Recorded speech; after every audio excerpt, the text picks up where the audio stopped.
late night, they ain't getting no rest. Work so hard, people think I'm obsessed. Cream at the crop, won't settle for no less. Headed to the top, arena so focused. Yeah, gorilla of the jungle, I've been beating on my chest. I learned from the struggle, it was hard, just a test. Hey guys, welcome back. So today we're going to talk about Bitcoin. In specific, I want to talk about the path to new all-time highs. Whether we can put in a new high this cycle is really going to be dependent on the macro, in my opinion. We need to see further de-escalation on the tariff trade war side of things. We need to see relief in the markets, and we need to see proper structure forming in the charts. Bitcoin is looking pretty strong here recently, especially relative to the overall weakness in the markets. So we're going to take a look. We're going to look at some targets and look at the potential. If we do get another leg up to new highs, where might we be looking as a potential target to take some more profits off the table, or maybe we're just looking to kind of de-risk around that area. So I'm going to flip over to my chart here.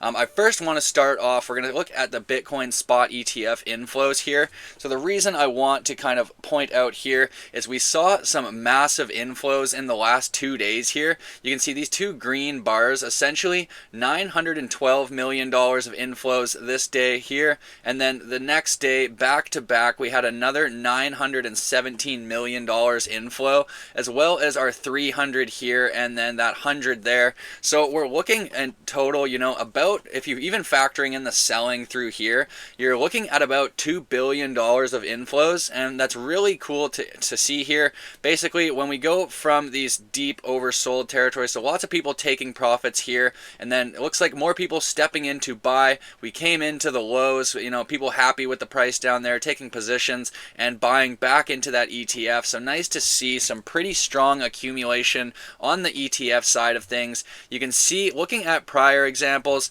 I would say this is similar to the actual start of the ETF. So we saw here major inflows, not that many outflows, as you can see, and just price trending up and to the right.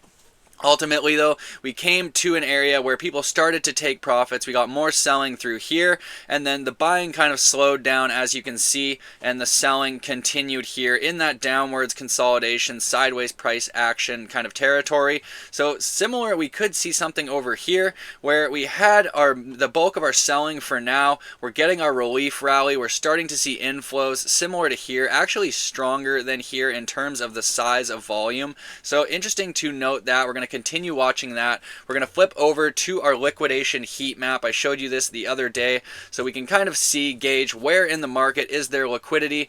Pretty much the liquidity all to the upside got taken out. So now what we have here, you know, we've got some around 89, 88,000. We've got a tiny little bit here, kind of closer to 87, and we've also got a little bit down by 86.4, and a tiny bit of liquidity down here closer to 84,000. So looking at the potential to drop back to retest these levels of support, grab that liquidity before hopefully continuing to the upside. So we're going to flip to the Bitcoin chart now. I'm going to start on the high time frame, showing you the cycle to cycle and a few different reasons why I think we could actually go and put in a new top for Bitcoin. But as I said, we need a strong macro, and we need proper structure. So all this uncertainty and volatility around the trade war really needs to get figured out, and then hopefully we can continue up from there. But what I see here is essentially I've shown you this multi-cycle trend line kind of from peak of 2017 to this peak here, also with the secondary peak in 2021, 2022 cycle, and then also which ultimately ended up as the top for our two cycle peaks right here, or not cycle peaks, but these two candles essentially finding resistance right there as well before we went into our downtrend breakdown. So what we see here is essentially if we follow this trend line, we continue following it, it does eventually kind of come up to this 1.618 Fibonacci extension level. So Fibonacci extensions are things you can use. Essentially, we take a trend and then we can gauge in that trend a potential target for profit taking. So what I did here initially, you know, we take our trend-based Fibonacci tool. I started from the cycle low to this swing high here, and then down to this swing low.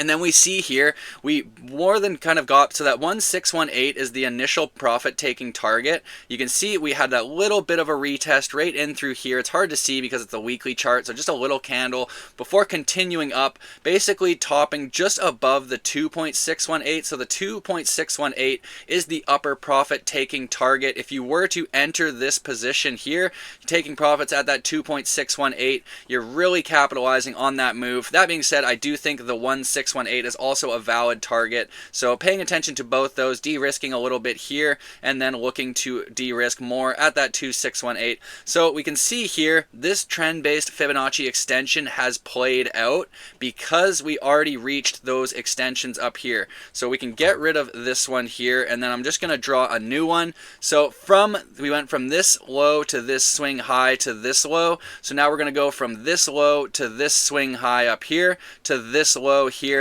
And you can see that's what pulls up this current extension level here. And the first target, that 1618, sitting at $128,224. So kind of right up there around that trend line. You can kind of see it's just above it. We don't necessarily have to reach that target, but it is a good target to potentially be taking profits at. Also, what I saw here is a cup and handle measured move. So I've talked about these before as well. A cup and handle, essentially what you have this big kind of arc here curling up. That is the teacup. You have a sideways or downwards consolidation. That is your cup handle. So this is the handle. And then we've got our breakout. We back tested the breakout, and that's what we continued up. So we actually rode this trade up on that breakout, buying the breakout here, recognizing that trend change. So that's what I talk about when I'm talking about trend and de-risking when it makes sense. We recognized here that we were in lower highs, lower lows. We weren't really taking the excessive risk. We waited for the uptrending structure on the daily to confirm. We got that confirmation. We got our breakout. We got multiple entries, and we were able to ride that to the upside. So we can see here, looking to measure a measured move for the cup and handle pattern.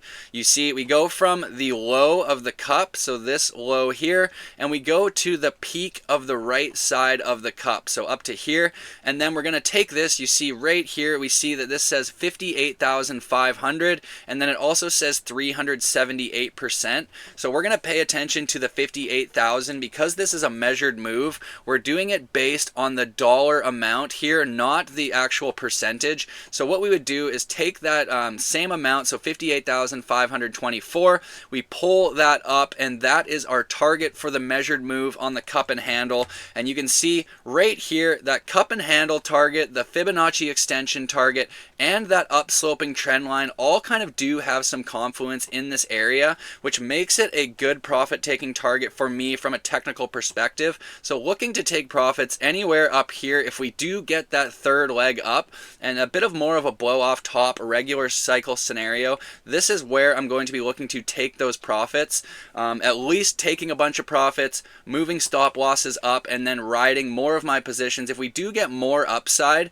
then I want to be capitalizing on that as well. That's why I like to use trailing stop losses in addition to actually booking the profits. But this is ultimately just kind of a cycle to cycle comparison, as well as a couple technical factors of why I think we could get to that 120, 130,000 level. That's going to be the first major step, and then continuation from there is just going to be dependent on the market structure, and we won't be able to know until we get there. So just following it kind of day to day. If we take a look at our momentum indicators and try to compare it from a cycle perspective here, we can kind of see a bit of bullish momentum here gaining on the weekly. So we have the DMI positive line breaking above the negative. We've got the RSI, the MACD curling up with a bullish cross on the MACD, vortex indicator curling up.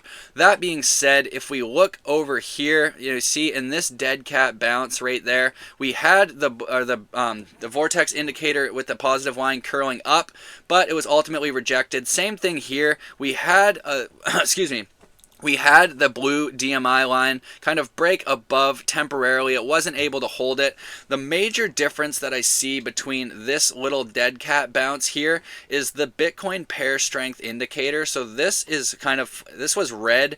You know, we had our bull market here, little downwards price action, put in lower highs, and then downtrended from there into that bear market. Whereas right now we're actually continuing to show that relative strength to the S&P, breaking out again, angled up. So I'll zoom in right here to give you a good idea, but pretty much what we see, we're coming back up towards those highs in terms of the relative strength against the S&P. So we're going to continue following this. We could get another rally up. It could be that dead cat bounce. You know, there's enough similarities and enough differences to really argue either narrative. I really think it's going to really depend what the macro does, what the SPY does, and the NASDAQ. If we see continued risk off and breakdown in those markets, I don't think Bitcoin and crypto are going to be safe. I do think they'll experience similar downside as well. So we're also going to take a look at some lower time frames to see what's happening here. So on the daily, we have lost a little bit of momentum. You can see the RSI kind of topping out here a little bit, MACD curling over, DMI and Vortex both curling over. So what we see here, what I've pulled, is just a few different levels on the low time frame. So what we see, the initial first swing trade level that I'm looking at is at around 88,000 down to about 82,500. So looking to build a position in here with a swing on a swing trade basis, basically playing this breakout and back test. So to get this entry, we pulled our Fibonacci retracement from this low to this high, and we see right there that's kind of lining up in there. And then we've got a lot of support all through here. So all this horizontal support was previously resistance, and now we want to hold it as support for that continuation to the upside. In terms of risk, this is the riskier entry in through here. This is the slightly less risky here. So definitely looking to acquire more spot Bitcoin down here, treating this as more of a swing trade opportunity again until we have confirmation of that breakout and continuation on a higher time frame like the 3-day or the weekly. And then ultimately this is kind of the worst case bear market accumulation. So from the cycle low to high, this is the golden zone Fibonacci. So the 786 down here around 35,700, that is the 786, which is where the lows historically ended up. So definitely want to be acquiring if we go back to those targets. And we also can kind of see, you know, price could come back and it would just be a retest of this downsloping trend line eventually. So we'll just pay attention there, but kind of looking to play each one of these zones, you know, swing trade opportunity in through here, larger swing or kind of larger spot trade in through this region here, and worst case scenario bear market accumulation down here under around 50,000. So we'll just continue from that. We'll go down to the 4-hour as well because I want to show you guys. We're going to take a look at all the different time frames to get a really good idea here. So what we can see is essentially we are looking pretty good on the low time frame, so we could continue to break out here. If we do break out, watch for that breakout and back test of this bull flag here. So just showing you guys kind of, you see how things look different across multiple time frames. You can really use different time frames to get a good idea, and we see if we break out of this trend here and we come back test it, hold those lows, we can continue up. So if something like this happens, we take out these highs, look for the higher low entry. That's your swing trade opportunity, stop loss below support and riding it to the upside. But that's pretty much it for Bitcoin. We have a trade for every time frame right now. We've got multiple levels we're targeting, and we do recognize we could have the potential to go on another leg up this market cycle. So we'll continue following that. And if we do get there, it's definitely going to be an area to take profits for me personally. You know, $125,000 to $150,000 per Bitcoin. You know, that's a really good move for the cycle. I'm going to move over here. Another kind of supporting factor as to why the cycle top might not be in is essentially this Bitcoin logarithmic regression rainbow. So we have all these different bars or bands that make up the rainbow. I just have the last 3 cycles here, but essentially what we saw every single cycle, the cycle top has come in 2 bands lower than the previous cycle. So you see this cycle top here in 2017 coming in right around the yellow band, and then we dropped 1, 2 bands to our cycle top in 2021, and then look, if we drop 2 bands from there, that brings us down to this level here. We haven't quite reached it, and that kind of coincides with about currently about $150,000 for a Bitcoin. So based on that, based on the logarithmic regression rainbow bands, as well as our technical resistance levels, it kind of gives me that profit taking target of about $125,000 to $150,000 per Bitcoin. That's why I maintain some exposure. When I de-risked, I didn't sell everything because we don't have a crystal ball. So all I did was rebuild my cash position to a comfortable level, and then look to take advantage of the dips, the opportunities, build those positions even bigger with bigger buying power, and then ride it to the upside. So we maintained our core exposure. You know, miners are bouncing quite well. Bitcoin has bounced very well. We did some successful swing trading. You know, we de-risked when it made sense. So now we're on to the next step, waiting for that final confirmation of the trend change and getting in more aggressively. But what we see here is we could potentially go up, you know, that upper band. If that kind of history were to rhyme or repeat, you know, we're looking at anywhere from $125,000 to $150,000 Bitcoin as well. One thing I do want to point out here is on the weekly, the weekly bubble risk here. This is also an ITC indicator. We basically see this down sloping trend line. So as kind of the cycles play out, we get lesser and lesser extensions, whether that's just because the asset is growing and becoming less volatile, or there's just maybe less liquidity as time goes on, or the liquidity just doesn't have the same effect it used to. But it is an interesting thing to note, and if this does play out, it rhymes again, you know, we could see a cycle top where we don't reach those same levels of extension of euphoria as the prior cycles. So that is a possibility, but there's some factors. Like I said, the cycle top could be in or it couldn't be in. You know, a lot of on-chain indicators not flashing typical warning signs, while a lot of technical analysis based high time frame indicators were flashing technical warning signs. So you can really make an argument for either side. As an investor, you know, I just prefer to hedge myself for either scenario. So recognizing at the time that I'd made pretty good substantial gains throughout the cycle, wanting to realize those, protect those, but still maintaining exposure in case the market continues up. And then when we do get that dump and things start to turn around and look better, like we're going to get some relief, we then are more capitalized to add to our same core convictions that we held, and then ride those in that bounce, in that counter trend rally, and then see where it takes us. Ultimately, same exact strategy, rinse and repeat, and we'll just continue compounding those returns.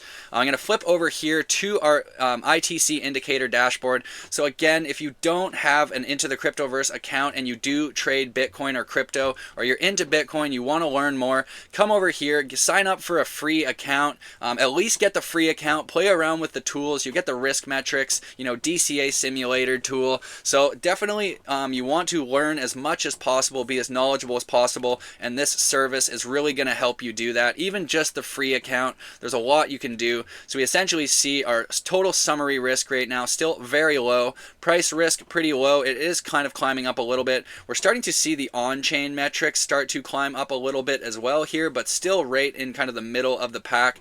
Social risk is 0. Yeah, and people are not interested in crypto this cycle. Last cycle, we had the COVID stimulus checks. So all of a sudden, everybody and their mom was getting thousands of dollars in checks. People went out, they were buying toys, they were buying, you know, dirt bikes, cars, trailers. A lot of people putting all this money into the market, like a lot of money that people don't have right now. And that's when I've talked about the macroeconomic side of things. We really need people to have the liquidity to put in the markets if we want to experience the same level of euphoria that we have in the past. And I kind of argue with the current economic environment, that's really hard. That's why we've seen Bitcoin like really outperform this cycle. Is the institutions have been big in this cycle. Retail has kind of been non-existent. You know, we have the same retail that's been here forever. You know, guys like me and other people who've been around for multiple years, multiple cycles. You know, we're here 24/7 no matter what, bear market, bull market. That is not the case for a lot of people. A lot of people are kind of tourists. You know, they come when the weather's hot, when when, you know, there's lots of people there, everyone's flocking to the space, you know, it's the hot time to be there. You know, you don't want to be a tourist. You want to be there early, and you want to be ready for when that influx of liquidity comes in, whether it's institutional money or whether it's retail liquidity. You just want to be positioned in the strongest assets at good, strong, cheap valuations. That's what we seek to do, as well as capitalize on the trends. So right here, just based on the risk, we're not looking too bad. We'll take a total summary risk here and see what we're looking like. But pretty much, yeah, Bitcoin looking strong. Continuing, if we continue to see these inflows, you know, that's a really good sign. Ideally, the Bitcoin ETFs have been a major driver of institutional adoption, so expect to see hopefully a continuation of that.